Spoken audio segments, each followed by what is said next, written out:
এখন এই বেরেস্তাটা হচ্ছে ওপরে ছড়িয়ে দেবো। এটা আমি ভুলে গিয়েছিলাম দেওয়ার জন্য, তো এটা হচ্ছে এখন লাস্টে দিচ্ছি।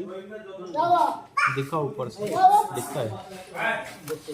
তো এখন হচ্ছে যে বেরেস্তা দিয়ে দিচ্ছি, এরপরে আমরা এখানে দেবো বাটার দেবো আর ঘি দেবো। ঘিটা লাস্টে দেবো, কেননা ঘিটা লাস্টে দিলে খুব ভালো একটা সেন্ট ছাড়ে।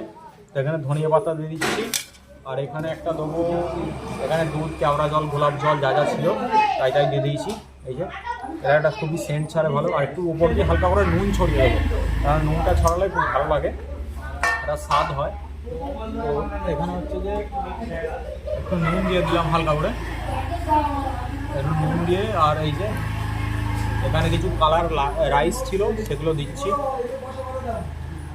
এই যে কালার রাইসগুলো দিয়ে দেখতে একটা বিরিয়ানি খুবই সুন্দর লাগে। তো সেটা দেখলে একদম খুব সুন্দর লাগে, মানে খাওয়াটা। এখন হচ্ছে এখানে এই যে বাটার দিয়ে দেবো, বাটারটা দিলে আরও খুব সুন্দর লাগে। তো একটা মাঝখানে একটা হোল করে দেবো ছোটো করে, কারণ মাঝখানের যে ভাবটা উঠবে সেটা হচ্ছে যদি ওপরে ওঠে না খুবই ভালো হবে। আর তার জন্য আমরা এখানে একটা হোল করে দিচ্ছি, এই যে নিচেতে একটা হোল করে দিচ্ছি। আর এইটা